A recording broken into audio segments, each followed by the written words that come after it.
নমস্কার, CNN24 এর আজকের সংবাদে আমি শিবানী আপনাদের সবাইকে জানাই স্বাগত। প্রথমে দেখে নেব আজকের সংবাদ শিরোনাম। ঘুষ নিতে গিয়ে দুর্নীতি দমন শাখার হাতে গ্রেফতার ধলাইয়ের দমকল বাহিনীর ইনচার্জ বসন্ত সিনহা।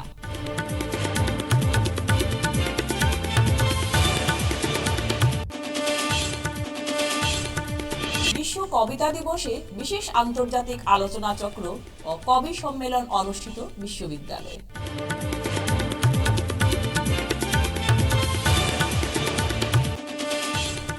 শিলচর সঙ্গীত বিদ্যালয়ে বিভিন্ন কর্মসূচির মধ্য দিয়ে বসন্তের রঙে রাঙাও শীর্ষক বসন্ত উৎসব উদযাপন।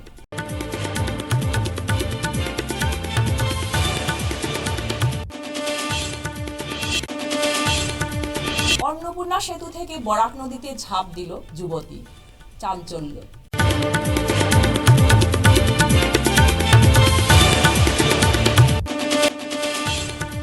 সোনাবাড়ি ঘাটে বিদ্যুৎ স্পৃষ্টে প্রাণ হারালো কিশোর।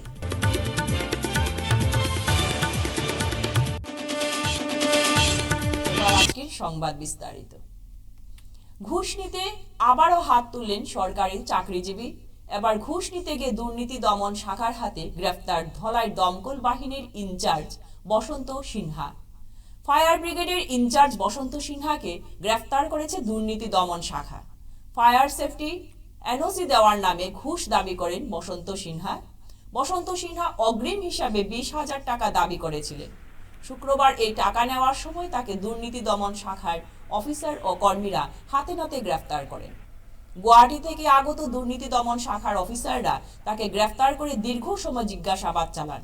এমনকি তার বাড়িতে নিয়ে গিয়ে তল্লাশি চালান দুর্নীতি দমন শাখার অফিসাররা। আসাম বিশ্ববিদ্যালয়ের ভারতীয় তুলনামূলক সাহিত্য বিভাগ এবং শিলচরের দ্বিজেন্দ্র ডলি মেমোরিয়াল লাইব্রেরির আয়োজনে গতকাল 21শে মার্চ বিশ্ব কবিতা দিবসে বিশেষ আন্তর্জাতিক আলোচনা চক্র ও কবি সম্মেলন অনুষ্ঠিত হয় বিশ্ববিদ্যালয়ের প্রেমেন্দ্র মোহন গোস্বামী সেমিনার কক্ষে। অনুষ্ঠানের মূল বক্তা ছিলেন বিশিষ্ট লেখক ও অনুবাদক দিগন্ত বিশ্ব শর্মা। শ্রী অরবিন্দের লেখা থেকে উদ্ধৃতি দিয়ে তিনি বলেছেন, ভবিষ্যতের কবিতা মন্ত্রের দিকে যাবে। এই অনুষ্ঠানের জন্য উচ্ছ্বাস প্রকাশ করে বিভাগীয় প্রধান সুমন গুণ জানিয়েছেন, আমরা অত্যন্ত খুশি এবং গর্বিত। অনুষ্ঠানে সাফল্যে সন্তোষ প্রকাশ করেছেন উপাচার্য অধ্যাপক রাজীব মোহন পন্থ। দেশের বিভিন্ন প্রান্ত থেকে 50 জনেরও বেশি লেখক, অধ্যাপক এবং গবেষকদের উপস্থিতি অনুষ্ঠানটিকে অন্য মাত্রায় নিয়ে গিয়েছিল। যেন ইচ্ছে করে তাকে ক্ষমা করে দিতে। এটা আমার প্রতি একটা বিরাট ভগবত কৃপা। আর আমি মনে করি ওই ভগবত কৃপা দুজন মানুষের ভগবত কৃপা, দুজন মানুষের কৃপা। আর আপনারা আমাকে নিমন্ত্রণ করেছেন, আমার সম্পূর্ণ বক্তৃতাটা আমি তারা দুজনকে আমি উৎসর্গা করেছি। একজন হলো আমার বাবা, উনি নীরব সাহিত্যিক ছিলেন। আপনারা স্তম্ভিত হবেন। আর এই কথাটাও আসামে স্বীকৃত এখনো নয়। বাবা অসমীয়া সাহিত্য জগতের জন্য সর্বোচ্চ সংখ্যক গীতি সাহিত্য রচনা করেছেন, মোর দেন 1000। এটা প্রকাশিত হয়ে গেছে। সহস্র গীতিমালিকা এই শীর্ষকে তার বই বাইর হচ্ছে। তারপরে more than 400 poetry in 3 language, Assamese, Bangla এবং ইংলিশ, 3টি ভাষাতে। More than 400 poetry, apart from huge translation work. বাংলা 7-8টা নভেল ট্রান্সলেশন করেছেন। আর ট্রান্সলেশনের ভিতরে তার সর্বোচ্চ কৃতি হলো জয়দেবের গীতগোবিন্দম, কালিদাসের অনেকগুলা বই, পোয়েট্রি। আর গীতগোবিন্দমের যেটাও আসামিজ করেছেন ও পোয়েটিক্যাল ট্রান্সলেশন, এটা গদ্য ট্রান্সলেশন নয়। আপনারা ওই সংস্কৃত সাহিত্য সম্ভার যেগুলা বাংলা ভাষাতে প্রকাশিত হয়েছেন, সেখানেও আমি দেখেছি গীতগোবিন্দমের ওই ট্রান্সলেশনটা কিন্তু গদ্যানুবাদ, এটা পদ্যানুবাদ নয়। কিন্তু বাবা কিন্তু ওই যেটা ট্রান্সলেশন করেছিলেন পদ্যানুবাদ। তিনি এসে পৌঁছবেন মোটামুটি 12টা সাড়ে 12টা নাগাদ। তিনি এসে পৌঁছলে তার একটি সূচক ভাষণ আমরা ভেবেছিলাম, সূচক ভাষণ না, ওটাতে বলা হবে মূল ভাষণ। সেই ভাষণটা দিয়ে বলা যেতে পারে সমাপ্তি ভাষণ, সেটা দিয়ে আমাদের আজকের অনুষ্ঠান শেষ হয়ে যাবে। শীত শেষে ঋতুরাজ বসন্তের বার্তা নিয়ে উপস্থিত হয় মন উদ্বেল করা ফাগুন। শীতের মালিন্য মুছে ফেলে প্রকৃতি, সেজে ওঠে নতুন উদ্ভাসে। মানুষের মনও উৎফুল্ল হয়ে ওঠে এই সময়ে। শুক্রবার সন্ধ্যায় শিলচর সঙ্গীত বিদ্যালয় বিভিন্ন কর্মসূচির মধ্য দিয়ে বসন্তের রঙে রাঙাও শীর্ষক বসন্ত উৎসব উদযাপন করেছে।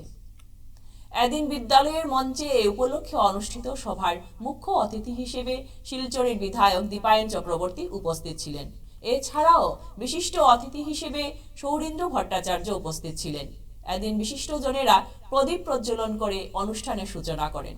পরে আয়োজক গোষ্ঠীর পক্ষ থেকে বিধায়ক দীপায়ন চক্রবর্তীকে উত্তরীয় ও মানপত্র দিয়ে সম্বর্ধনা জানানো হয়। সম্মাননা পত্র শ্রী দীপায়ন চক্রবর্তী, বিধায়ক, শিলচর বিধানসভা সমষ্টি। শুধু মাননীয় বিধায়ক হিসাবে এই ঐতিহ্যবাহী গৌরবোজ্জ্বল সঙ্গীত বিদ্যায়তনে আপনার প্রথম আগমনের জন্য আমরা আনন্দিত এবং যথেষ্ট গুরুত্ব রয়েছে বলে আমরা মনে করি। অনুরোধ করছি। শিলচরে এক চাঞ্চল্যকর ঘটনা। অন্নপূর্ণা সেতু থেকে বরাক নদীতে ঝাঁপ দিল যুবতী। স্থানীয় লোকদের তৎপরতায় নদী থেকে জীবন্ত উদ্ধার করা হয়।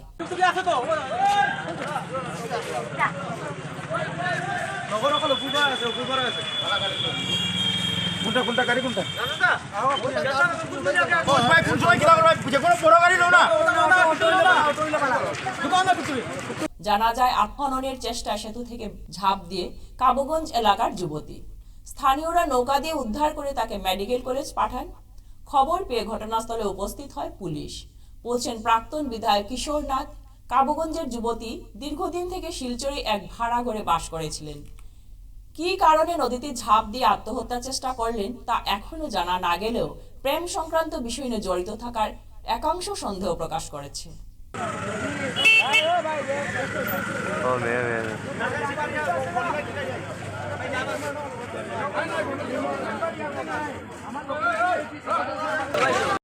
হঠাৎ একটা মেয়ে আমাদের নতুন ব্রিজ অন্নপূর্ণা ঘাট যে নতুন ব্রিজ হয়েছে ওই ব্রিজের উপর থেকে সুইসাইড অ্যাটেম্প করার চেষ্টা করছে, জলে ঝাঁপ মারছে নদীতে। তখন ওই ঝাঁপ মারা দেখিয়ে আমরা লোকালিটির মানুষ সবাই দৌড়ে গেছে মেয়েটারে বাঁচানোর লাগিয়া। তার মধ্যে দুইজন আমাদের এই প্রোটেকশনের কাজ করে দুইজন মিস্ত্রি মানুষ, মুসলিম সমাজের মানুষ, এই দুইজন মিস্ত্রি সঙ্গে সঙ্গে পাশেই আমরা নৌকা আসলো, ওই নৌকা নিয়ে মেটারে রিকভারি করার লেগে গেছে। সঙ্গে লোকাল ছেলেরা আমরা সবাই গেছি, গিয়া মেটারে আমরা উদ্ধার করছি এবং মেটারে লোকাল থানাতে ফোন করে তার চিকিৎসার লাগে আমরা পাঠাইছি। শোনা গেছে মেয়েটা কাবুগঞ্জের বাসিন্দা এবং শিলচর অম্বিকাপট্টিতে কোন জায়গাতে জানি ভাড়া করে থাকে, কিন্তু এটাও শোনা কথা, এটা আমরা সঠিকভাবে জানি না এটা কি ব্যাপার, কোন জায়গাতে সঠিক থাকে। এই কারণে মেয়েটা যে এখানে সুইসাইড অ্যাটেম্প করছে এটা আমি জানি না, আমরা কেউই কইতে পারতাম না। আমরা হঠাৎ দেখছি মেয়েটা জাম্প মারছে, জলে জাম্প মারার সঙ্গে সঙ্গে আমরা কে মারছে কিনা এটা এইসব তো আর চিন্তা করার ব্যাপার না। সঙ্গে মানবতার খাতিরে আমরা সবাই গেছি, গিয়া মেয়েটারে রিকভারি করিয়া লোকাল থানাতে ফোন করিয়া চিকিৎসার লাগে আমরা পাঠাইয়া দিছি। মেয়েটার অবস্থা খুব ভালো না, মেয়েটারে আমরা চিকিৎসার লেগে পাঠাইছি। খুব ভালো না দেখে আমরা ভাবছি যে সঙ্গে সঙ্গে চিকিৎসাতে দেওয়া দরকার, মেডিকেলে আমরা পাঠিয়ে দিয়েছি লোকাল পুলিশের আওতায়। বিদ্যুৎ স্পৃষ্টে প্রাণ হারালো এক কিশোর। শুক্রবার সোনাবাড়ীঘাট প্রথম খণ্ডের পূর্ণগ্রাম ও মর্মান্তিক দুর্ঘটনাটি সংঘটিত হয়। বছর 15 এর সোহেল আহমেদ নামে কিশোরটি ঘরে ফেরার সময় বিদ্যুতের ছেঁড়া তারের সংস্পর্শে এলে মৃত্যু ঘটে। জানা যায় এক প্রতিবেশীর বিদ্যুতের তার ছেড়ে মাটিতে পড়ে, আর সোহেল আহমেদ খাল থেকে মাছ ধরে ঘরে ঢোকার সময় ওই ছেঁড়া তারের সংস্পর্শে এলে মাটিতে লুটিয়ে পড়েন। বাড়ির অন্য লোকেদের ঘটনাটি চোখে পড়ে দৌড়ে এসে তাকে উদ্ধার করে প্রথমে কিছুটা মেসেজ করে তাকে সোনাবাড়ীঘাট হাসপাতালে নিয়ে যান। সেখান থেকে মেডিকেলে স্থানান্তর করা হয় তাকে, কিন্তু মেডিকেল পৌঁছার আগেই মৃত্যুর কোলে ঢলে পড়ে সোহেল। যাদের সত্যিই প্রয়োজন তাদের ভাগ্যে জুটছে না প্রধানমন্ত্রীর আবাস যোজনার গৃহ। প্রকৃত হিতাধিকারীর বঞ্চিত করে প্রধানমন্ত্রী আবাস যোজনার গৃহের তালিকায় স্থান পাচ্ছে ধনী লোকেদের নাম। প্রধানমন্ত্রী আবাস যোজনার দুর্নীতি নিয়ে বিজেপি নেতৃত্বাধীন সরকার প্রথম থেকে সরব হলেও কতিপয় দুর্নীতিগ্রস্ত লোকের কারণে প্রধানমন্ত্রী আবাস যোজনার গৃহ থেকে বঞ্চিত হচ্ছে প্রকৃত হিতাধিকারীরা। কেন্দ্রের আবাস যোজনা প্রকল্পে ব্যাপক হারে দুর্নীতির কারণে ভাঙাচোরা মাটির বাড়িতেই বাস করছে বহু মানুষ। এর একটি জ্বলন্ত উদাহরণ দেখা গেল কাঠিগড়া সমষ্টির কালাইনগাঁও পঞ্চায়েতের ব্রাহ্মণ গ্রামে। বিভিন্ন জনপ্রতিনিধির নিকট একাধিকবার আবেদন জানানো সত্ত্বেও 65 বছরের বয়সী হতদরিদ্র দিনমজুর পবিত্র দাসের ভাগ্যে জুটেনি প্রধানমন্ত্রী আবাস যোজনার গৃহ। কিতা অঞ্জনা দাস, এই গ্রামের নাম কিতা? ব্রাহ্মণ গ্রাম। অভিযোগটা কিতা তোমার হোসাইন? অভিযোগ হইল বহুত বছর থাকি মানে ওরা জলে ডুবিয়া গড় করিয়া যার গড় ঠিক করতে পারি না। একজন কামাইদার আজারিয়া কাম করেন, জামাইর নাম কিতা? পবিত্র দাস, কিতা কাজ করেন তাই? আজিরা কাজ করেন। আচ্ছা, আর ছেলে একটা অসুস্থ, মেম্বার পঞ্চায়েতটা হইতে হইতে বহুত বছর থাকি আমি একটা গড় হয় না কিচ্ছু না। জল হইয়া সারলে তো কতটুকু জল হয় বৃষ্টি দিলে? বৃষ্টি দিলে তো কমর জলের মতন হয়ে যায়। আর এমনি যদি মানে প্লাট হরেতে তো আর গড় টুল্লি লইয়া পর্যন্ত যায়, মানে টুলিল পর্যন্ত জল হয়ে যায়? টুল্লি পর্যন্ত জল হয়ে যায়। আচ্ছা, গড় ফাঁপা না কিতা লাগিয়া? পাই না গেটা লাগে এটা যায় না, কারণ সবে পাইতে পারে, আমি পয়সা দিতে পারি না। পয়সা দিতে পারো না, এলাই গড় পাও না? ও কারণে আমি গড় পাই না। তোমার কাছে কেউ টাকা দাবি করছিল না? অন দাবি কেটা মানে পরস্পর মাটি দিয়ে তারা কই বাটিবি ফাটাই না, মোটর তো খরচ দিতে পারতাই না, এটাও কই। আচ্ছা, খরচ দিতে পারতা না, লেগে গড় পাও না? গড় পাই না। আশেপাশে যারা গড় আছে তারা কিন্তু গড় পাইছে, মানে টাকালা মানুষের কিতা গড় পায় গড় না? পাইছে।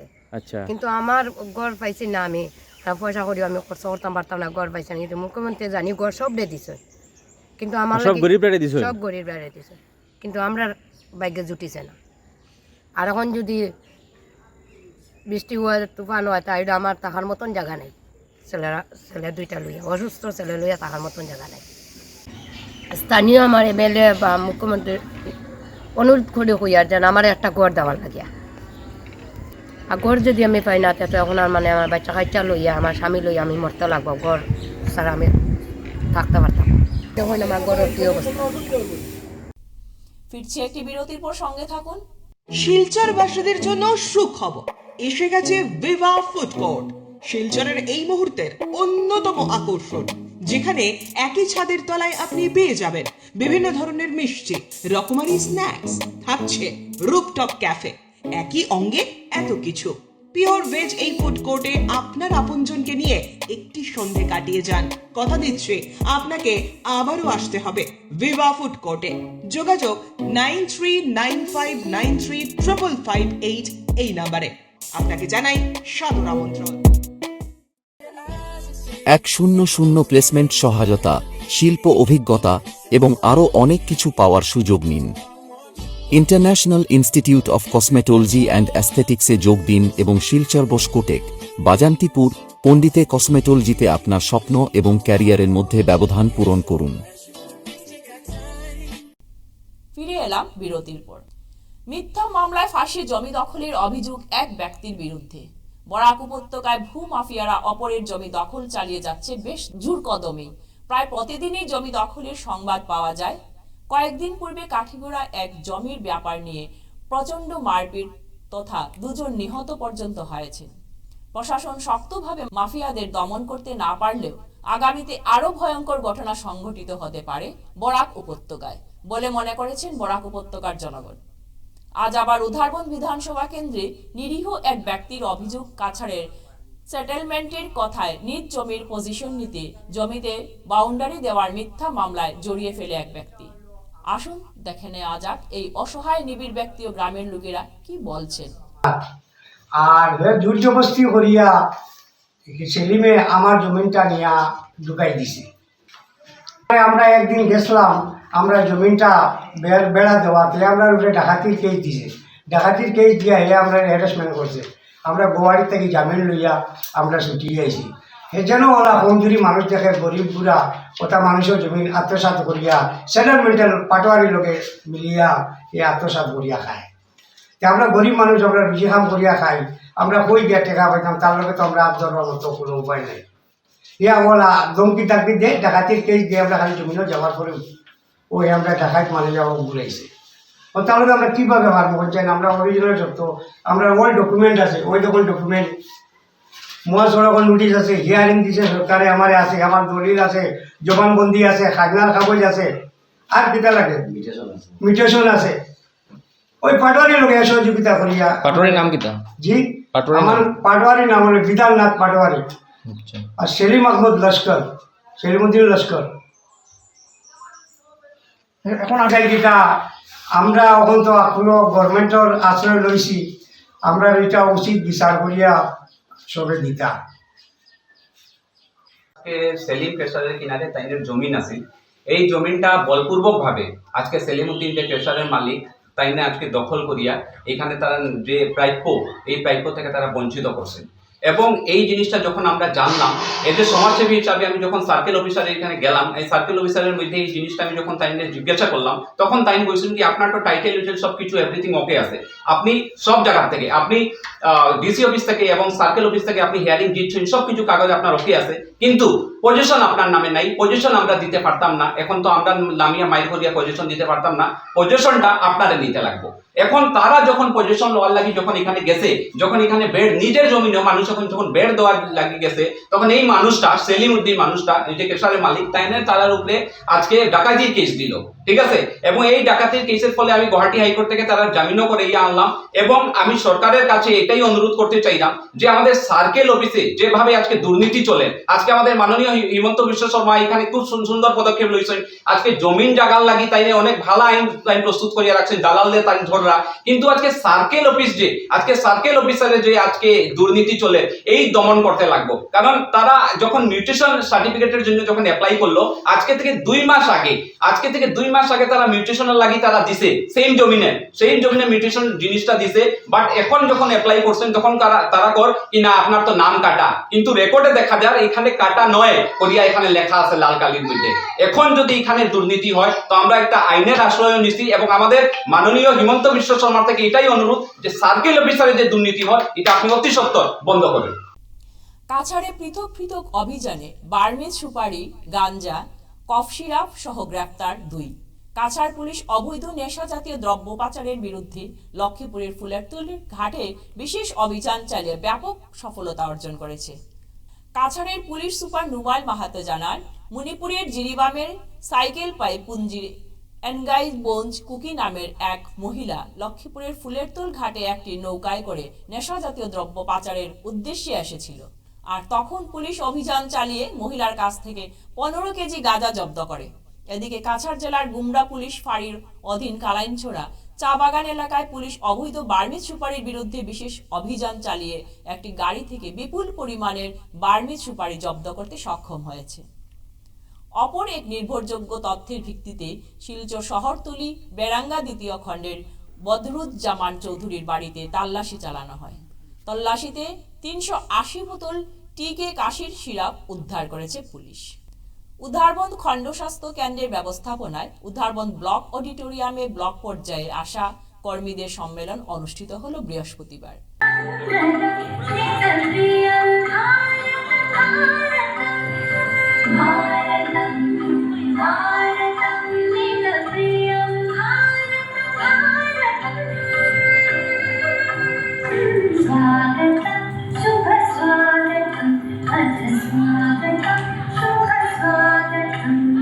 প্রদীপ প্রজ্বলনের মধ্য দিয়ে এই সম্মেলন উদ্বোধন করেন ভারপ্রাপ্ত এসডিএমও ও ডক্টর বন্দনা ভট্টাচার্য। সঙ্গে ছিলেন উধারবন্দের সুসংহত শিশু উন্নয়ন প্রকল্প আধিকারিক রিপ্তা দেবী ও বরখলা সুসংহত শিশু উন্নয়ন প্রকল্প আধিকারিক সিক্তা ভৌমিক সহ অন্যান্যরা। কিন্তু আশাকর্মীর থ্রুতে আজ উনারা অনেক কিছু হৃদয়ঙ্গম করতে পারছেন, স্বাস্থ্য বিভাগের সেবা গ্রহণ করতে পারছেন, এবং ওদের অক্লান্ত পরিশ্রমে আজ শিশু মৃত্যুর হারও কমেছে, সুস্থ মা সুস্থ সন্তান সমাজ পাচ্ছে। তাই আবারও আমি আশাকর্মীদেরকে অশেষ ধন্যবাদ জ্ঞাপন করছি, এবং আমি আমার বক্তব্য বড় না করে এটাই আশা করছি ভবিষ্যতে উনাদের অক্লান্ত পরিশ্রমে আমাদের সমাজ আরও সুন্দর সুষ্ঠু সন্তানের জন্ম দিয়ে একটা দৃঢ় সমাজ গঠন করবে, স্বাস্থ্যবান একটা পরিবেশের সৃষ্টি করবে, এবং সেই সন্তান আমাদের দেশের মান উজ্জ্বল করবে, এই আশা নিয়ে আশাকর্মীদের কাছ থেকে আমি আমার বক্তব্য শেষ করি। আজ শিলচর বঙ্গভবনে রূপম আয়োজিত 43তম নরেশচন্দ্র পাল সর্বভারতীয় একাঙ্ক নাটক প্রতিযোগিতার বিশেষ আকর্ষণে নাট্য সন্ধ্যায় দুখানা নাটক, একখানা পশ্চিমবঙ্গের খ্যাতনামা নাট্যদল ইউনিটি মালঞ্চ পরিবেশনায় নাটক ঘুম ভাঙ্গা গান এবং আরেকখানা আগরতলার খ্যাতনামা নাট্যদল নাট্যভূমি পরিবেশন করেন নাটক মানিব্যাগ মঞ্চস্থ হয়। দেখুন দুখানা নাটকের কিছু কিছু অংশ বিশেষ।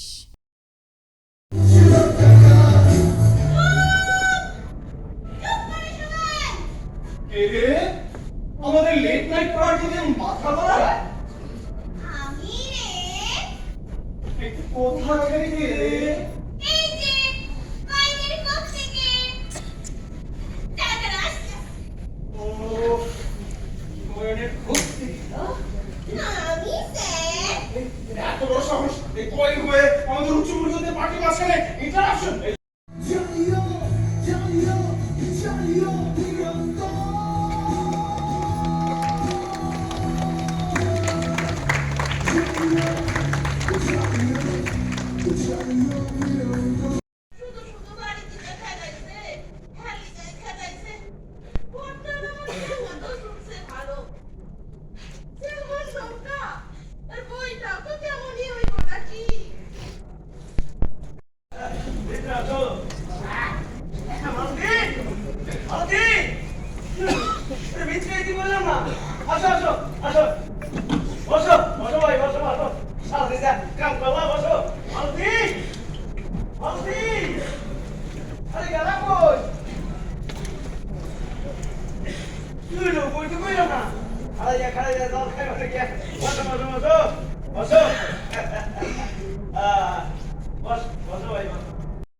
ছিল আমার আসলে আপনার ভাইপো ভাইজোদের কোনো খেলনাই পছন্দ হচ্ছিল না। আপনি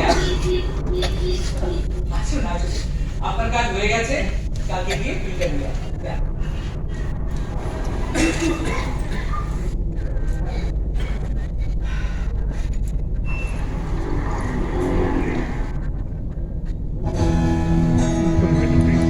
আজকের সংবাদ এ পর্যন্তই। নমস্কার।